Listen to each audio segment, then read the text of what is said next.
Hello and a very warm welcome. Thanks for tuning in to your favorite news destination. You're watching In Your Interest. And the big Supreme Court order today could very well change the way our cities deal with stray dogs.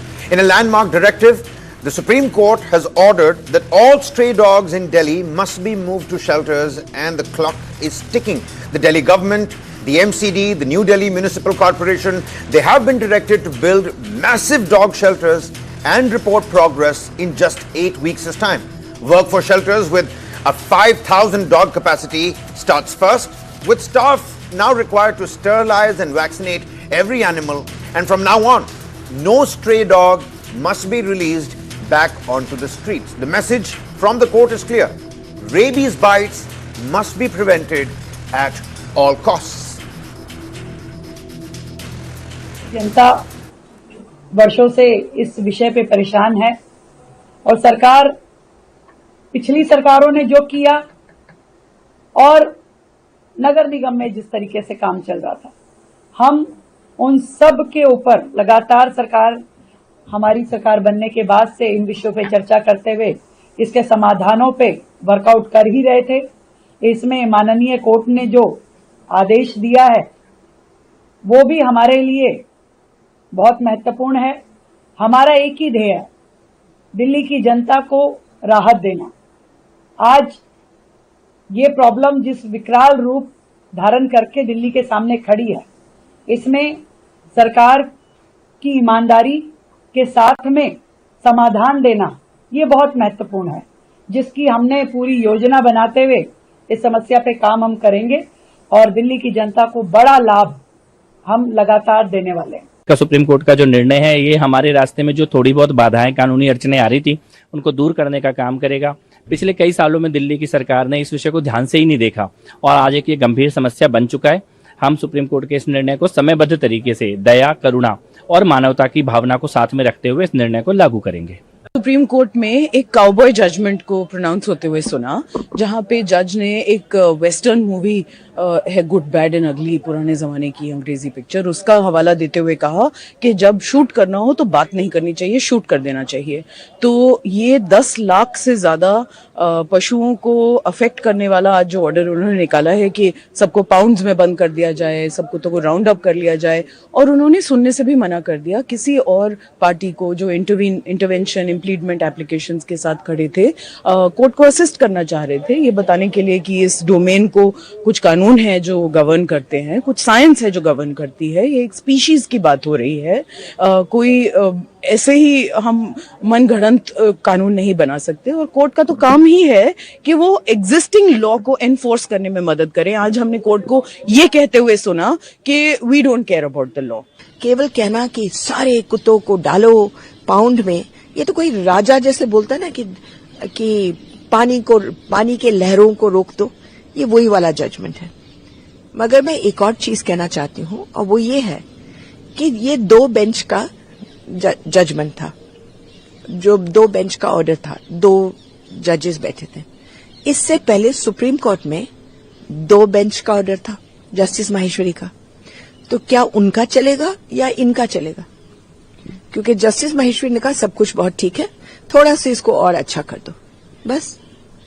अब ये और ये तो बिल्कुल एक जैसे हुए, दोनों अलग अलग ऑर्डर्स आए हैं सुप्रीम कोर्ट से, तो कौन माना जाएगा? Well, reactions from politicians and animal rights activists alike. But let's look at the reality as well. Some number crunching for you as well. India has over 60 million stray dogs, the highest in the world. We account for 36% of global rabies deaths, with over 10,000 dog bite cases every day. And the bite cases, they're exploding year after year. In 2022, there were over 20 lakh cases. In 2023, nearly 30 lakh. In 2024, over 37 lakh cases. And in January this year, nearly 15,000 bite cases were recorded every single day. Will the Supreme Court's order now end Delhi's stray dog menace, or will it unleash even greater chaos? Why we're asking this is because Delhi alone has 10 lakh stray dogs, but only 20 sterilization centers that can handle about 2,500 dogs at a time. Building and maintaining mass shelters, that too in just 8 weeks, looks like an uphill task. Animal rights groups are already questioning the plan, calling it unscientific and potentially inhuman. Forced removal could also trigger public backlash, especially in communities that collectively feed and care for local dogs.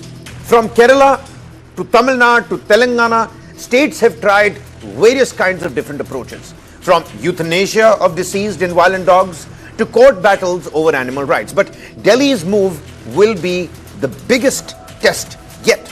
The big questions on the show tonight. Will the Supreme Court's order finally end the stray dog menace, or will it unleash chaos, resistance and public outrage because the infrastructure isn't ready, the plan isn't clear, and the deadline, well, at this point in time seems impossible? With me on the broadcast, an expert set of panelists. Welcome Ambika Shukla, Trustee, People for Animals. A very warm welcome to you, ma'am. Nanita Sharma, Petitioner and Advocate, Supreme Court. Anirudh Ravindra, Animal Welfare and Activist. A very warm welcome to all of you on the broadcast. Ambika ji, I'm going to quickly begin with you. Let's get the ball rolling. Let's cut the kennel. And a pun intended, of course. With multiple recent, cases of minors being mauled, many mauled to death as well, how does one reconcile, and you personally as well, the principle of animal welfare, for giving the voice to the voiceless, our furry friends, and the urgent demand for public safety? How do you read the SC directive? Was it a knee-jerk reaction? People are calling it unprecedented, or do you think there really is something positive that might come out of this? Yes, I'd like to point out that if indeed there was such a large issue, wouldn't it have necessitated some research and homework on the subject? Instead, there has been zero groundwork on the subject. We do not even have a census of dogs. So when the Supreme Court directs that dogs be removed, how many dogs are we talking? How will they create facilities? What numbers? If you do not have the numbers, can you even make a plan? So things need to be taken step by step if we are actually to arrive at a solution. You do not pull things out of a hat, out of the thin air. You don't have the numbers. You don't have the funds. It costs 2,500 rupees per dog to maintain in a shelter. Now, if you're talking 10 lakh dogs, multiply that by 10 lakh, you are talking about 250 crore rupees per month, a recurring cost every month. Contrast this to the ABC program, which is a one-time finite cost of just 1,000 per dog just once. Not a recurring cost at all. So if you look at the numbers, you look at the planning involved, there's nothing. I mean, this is not a solution at all. It is a completely ad hoc, arbitrary direction that seems completely impractical, impossible, and also will cause a lot of chaos. For example, what will happen to the spaces which are vacated by dogs? Monkeys will come in, rodents will multiply, criminals will increase. The first line of defense in any neighborhood where crime occurs is the dogs. They alert the neighborhood. In the absence of dogs, you will find crime rates increasing. So there is no benefit to humans from this removal of dogs. These dogs live harmlessly and mostly happily in most colonies. They find safe spaces. They are fed sometimes by people. The visuals would suggest a little bit otherwise. The visuals would suggest a little bit otherwise. I'm a pet owner myself, ma'am. I have a pet at home. Scientific. Ambika ji, I have a pet at home, and across all RWA WhatsApp groups, people are now talking about health insurances that cover dog bites. It's a problem that everybody on end is dealing with. I mean, some of these visuals, children falling down, small little minors being mauled and dragged around. Can I just point one thing out? A little different optics at play, May I just point one thing out? Yeah. Sure, ma'am. Yeah. Shall I just make one observation with regard to bites? The figures that you are seeing are completely wrong. Dog bites, and this is as per an RTI response from AIMS, dog bites are at present being calculated as per rabies vials. Now, one dog bite, they are equating to one rabies vials, whereas it is actually 5 vials to 1 bite. So firstly, slash the figure 5 times. Then also factor in monkey bites, rodent bites, also the prophylactic doses taken by the entire animal welfare community who works at shelters, and other rescue centers. For dogs, we take prophylactic doses. Those are also miscounted as bites. So your bite figures are vastly, vastly exaggerated. And also it is not being separated as how many are dog bite, pet dog cases, and how many are street dog cases. So again, you're mixing up. It is pet dogs who are territorial, sir. If somebody comes into a home, it is sometimes a dog who protects his home and his master who will react. It is not street dogs who are not territorial towards humans. They are only guard their area against other dogs. So bites are much fewer than you are actually seeing or being projected. So please, let's get that straight. The bite figures are not realistic. They are not factual. All right. I'm going to come back to you, ma'am. We also have Nanita Sharma, petitioner and advocate, Supreme Court, with us here on the broadcast. Nanita, you've argued that children and vulnerable citizens have the first right over public spaces. But then, the community is certainly divided at this point in time. What's your response to those calling this order inhumane and arbitrary? It is, I agree with Mrs. Ambika Shukla ji completely. It is an arbitrary order for sure. See, there is only one catch to this. ABC rules have to be they have to be implemented effectively. Since 2000, I tell you, 2009, the last census was done in 2009. The ABC rules, what do they say? What is the crux of the ABC rules? That they will, according to the ABC rules, they will vaccinate the dogs, they will sterilize the dogs, neuter the dogs, which will contain the population of the dogs, right? Now, what was happening? What has been happening throughout now? Since about in 2016, I filed a writ petition in the Honorable High Court saying that I asked for accountability from the MCD and the authorities as to where was the money going. The central government, the state government has been funding them for years now. Are the sterilization programs being taken up regularly at regular intervals? No. And when I filed RTIs, 100 questions I posed to them. Such vague answers were given. And for example, hypothetically, if they say that, okay, this particular year we sterilized about 250 dogs. In the counter affidavit they file in the High Court, they say that we had sterilized about 3,500 dogs in this particular year. So I caught them over there. I said, what lies? So what actually is happening is that there is no sterilization being taken place. If the sterilization would have taken place regularly, at regular intervals, and vaccination against rabies would have been done by the authorities, this problem would not have got out of hand. So what is the root cause? The root cause are the authorities themselves who have been misutilizing, misappropriating the money which was being given to them for the purpose of sterilization and neutering the dogs and for vaccination.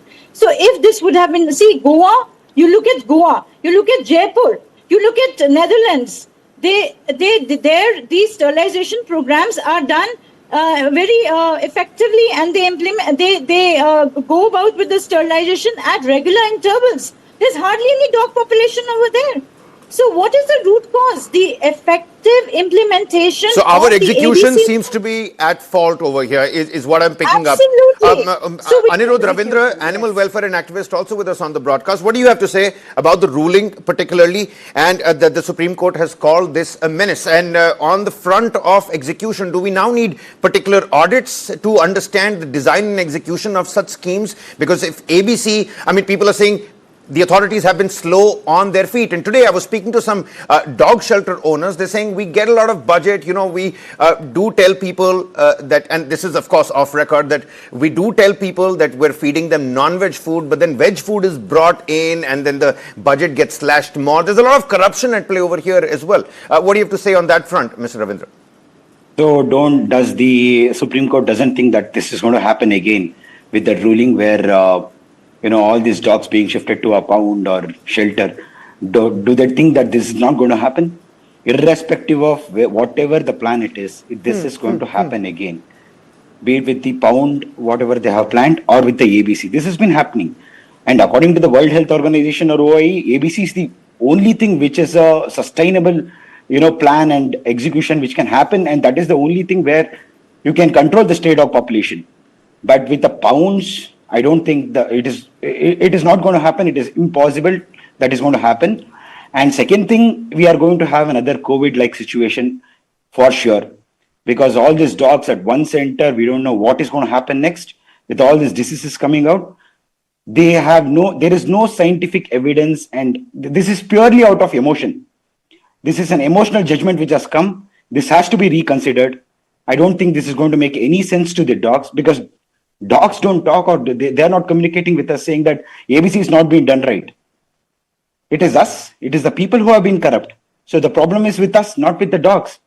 So if we had controlled ABC, then this problem wouldn't have happened today. And this emotional judgment from the Supreme Court shouldn't have happened. That is what my opinion about all these things happening in Delhi. And there is no ABC committee, like ma'am said, there is no ABC committee at all.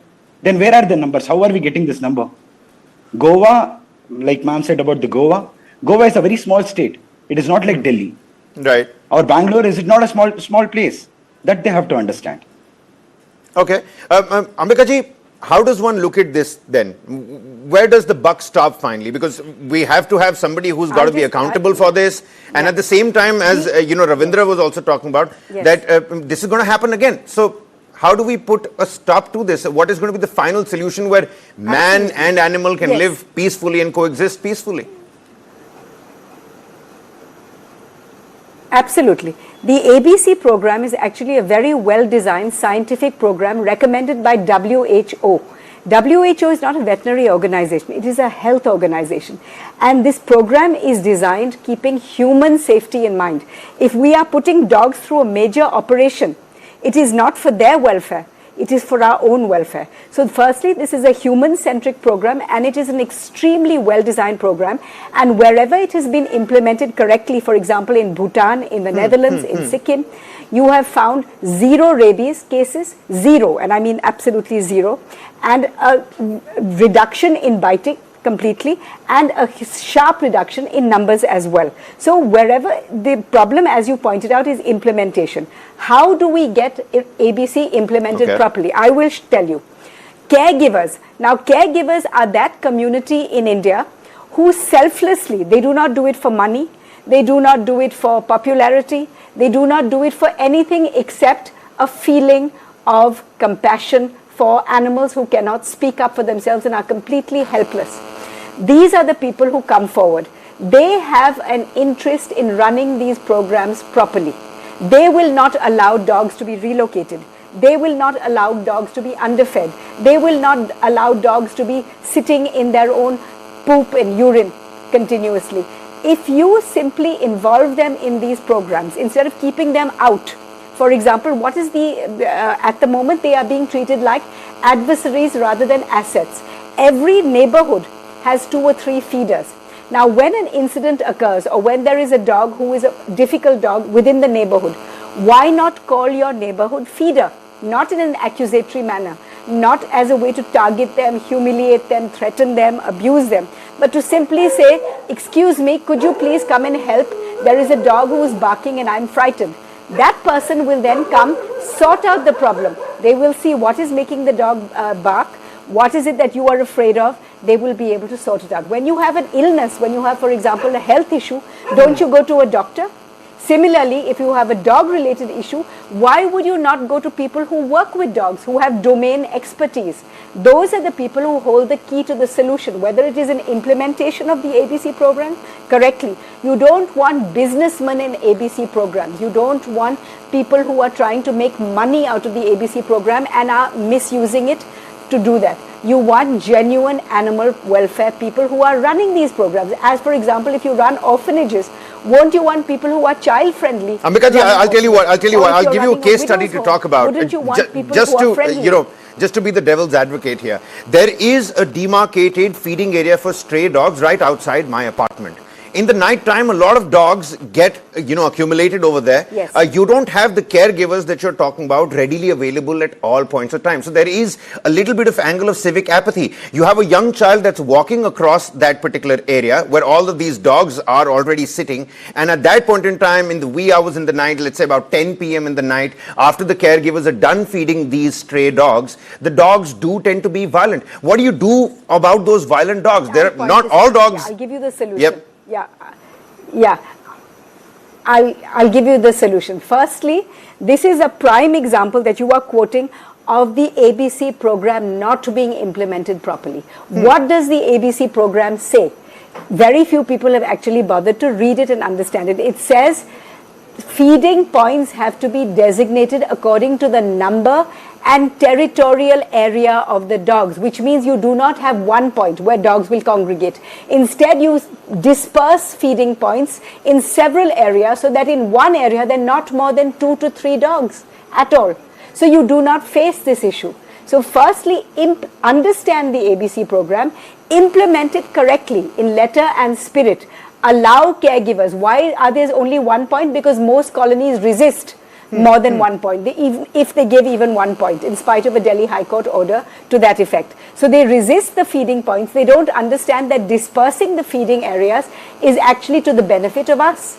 It prevents the congregation of dogs, prevents formation of dogs, prevents territorial fighting, which can lead to bites. So what we are looking at is proper scientific implementation of the dog population and following of the ABC program, which has actually taken into account any such situation that you are mentioning and how to deal with it. No, absolutely. Pertinent points that you've raised over here. Nanita, let me come to you. The Supreme Court says, and of course we had an animal welfare activist in that particular reaction talking about how there was calling it a cowboy judgment, good, bad and the ugly was quoted inside the Supreme Court. And the bench essentially said, talking about a particular example where a dog was picked up, was sterilized and then released back in the same locality, to which Justice Paradiwala says that, what's the reason for doing something like that? What's the job of the dog in that same locality? How do you read those particular obiter dictas coming from the Supreme Court today? So the logic behind this is that when you release a dog in the same area, you are aware of all the data as far as the sterilized dogs is concerned. If you release them somewhere else, you will not be able to understand whether the dogs which are at that particular place, whether they are sterilized or not. Supposing you release them in another place, their dogs have already been, they are not sterilized, and these sterilized dogs are left over there. So these dogs will be picked up again from the different area, whereas they have already been sterilized. So they are territorial in nature. They have to be in the same territory in which they're supposed to, where they are born. They are supposed to be released there only. So what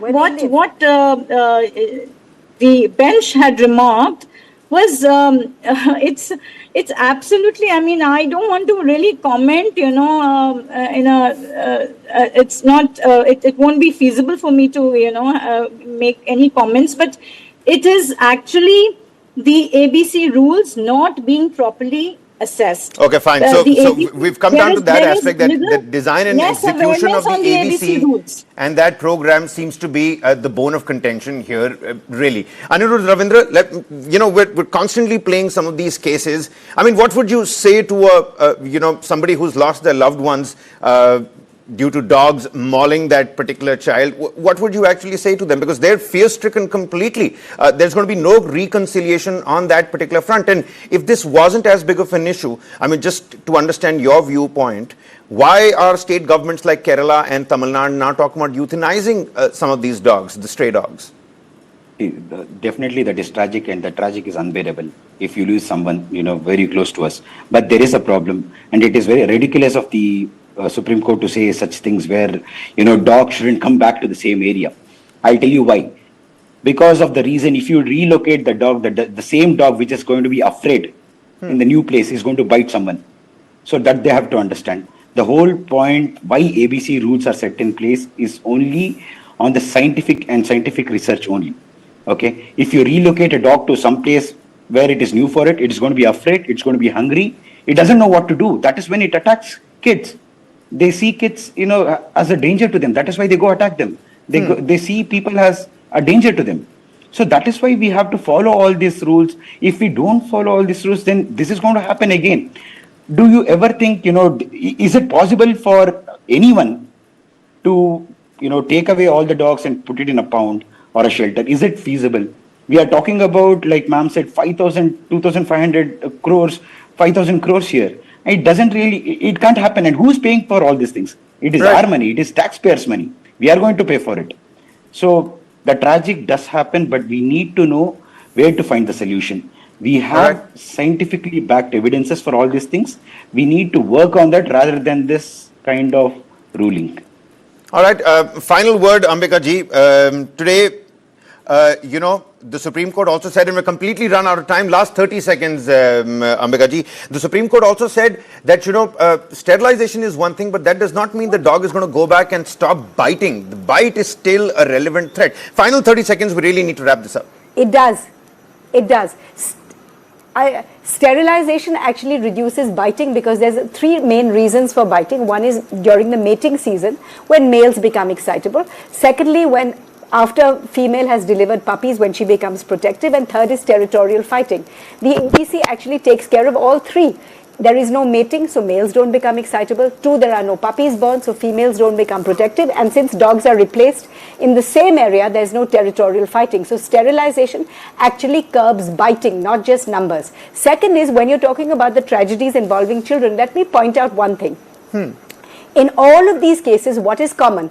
Unsupervised children. We are looking at children who, by virtue of economic necessity, sometimes are unsupervised. Construction laborers' children. Why don't we have creches? This is migrant labor going from place to place. Their children remain not just at risk from dogs, but at risk from kidnapping, rape, so many other dangers. So why don't we formulate proper, sensible policies with regard to supervision of children so that no such cases can take place, whether from dogs or any other danger.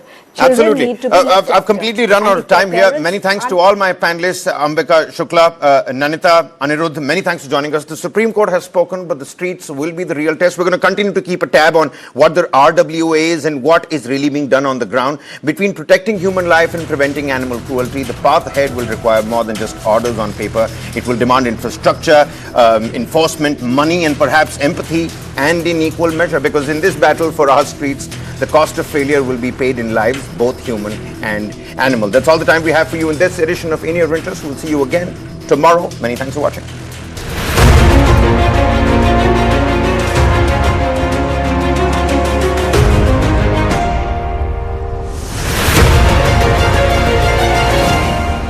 Associate sponsor, Dyna Premium Beauty Soap. पहली झलक करे खूबसूरत. Chandigarh, Coimbatore, NCR and Bangalore, Jaipur, Ahmedabad, Raipur and Hyderabad. We've been here, we've been there. Veka's been just everywhere. Go condoms? It's over there. क्या ये different sizes में आता है? Actually, sir, size matter नहीं करता. तो फिर क्या matter करता है? The hardness of the condom. Of what's inside. For the first time ever, presenting Hard Rock Gel, the hardness gel for men. अब free हर score condoms के 10 pack के साथ. मुथूट फाइनेंस गोल्ड लोन सुनहरी सोच प्रोग्राम में आप सबका बहुत बहुत स्वागत है. बनर्जी दा, केवन आचो दादा? सर, मेरा सोना मेरा बेटा को लैपटॉप दिला रहा है. खूब भालो. हाँ मेदा जी, केम छो? अरे मजा माचो मोटा भाई, मेरा सोना मेरी फैक्ट्री में नई मशीन्स लगा रहा है. बहुत सारो है तो अपने सोने को काम पे लगाइए. आज ही कॉल कीजिए 1-800-313-1212 पर.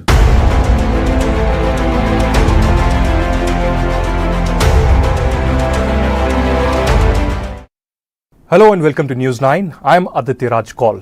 It's been almost 2 years of the terror attacks that happened in southern Israel, killing more than 1,200. There are still 50 hostages that are there in Gaza in the custody of the Hamas terror organization. And now Benjamin Netanyahu, the Prime Minister of Israel, has laid out a 5-point plan, a new plan for Gaza. How will that pan out, and what will be the new reality that will be created in Gaza? To speak about that and more, joining us is the Israeli ambassador to New Delhi, Roon Azar. Roon Azar, thank you very much for joining us here in our studios. Let me begin by asking you, what are these 5 points and how much can we trust these 5 points? Because one of the points is, apart from release of the hostages and creating a new reality, also handing over this to the new non-Israeli civilian administration. How does that happen? Well, just to remind the audience, the aims that we have set on the second day of the war, after this atrocious attack, was that we want to see Hamas out of Gaza, unable to rearm and regroup, and we want to see the hostages back. So we have achieved partially some of these goals, because we have managed to bring back 200 hostages, with, as you said, 50 are still there, out of them 20 alive, and we have decimated the military machinery of Hamas. However, Hamas is entrenching, hiding behind the population, entrenching in underground places, in places like Gaza City. Israel controls already about 70% of the Gaza Strip. So instead of renouncing power and admitting defeat, Hamas is trying to extort a victory out of the defeat. And Israel is not going to give it to them, because we don't want to see Hamas doing the 7th of October again. So the Prime Minister, beyond these 2 points, has put forward 3 points that derive of the promise that Hamas will not come back. One is that Israel will have to have overriding security control of the Gaza Strip, because if we are not there, Hamas is going to be there and is going to come back. The second thing is that we want the principle of Gaza being demilitarized, okay, in any future scenario. And the third is that we don't want to control Gaza. We never wanted to control Gaza. We withdrew from the Gaza Strip in 2005. So we will elaborate, together with our partners and friends, with the GHF, with the Americans, with our partners, a way to manage the Gaza Strip with the help of local Palestinians that are committed to non-violence. And that is the plan. So we could end the war today, but the fact that Hamas is trying to get this defeat from us is going to prolong the war. And all these countries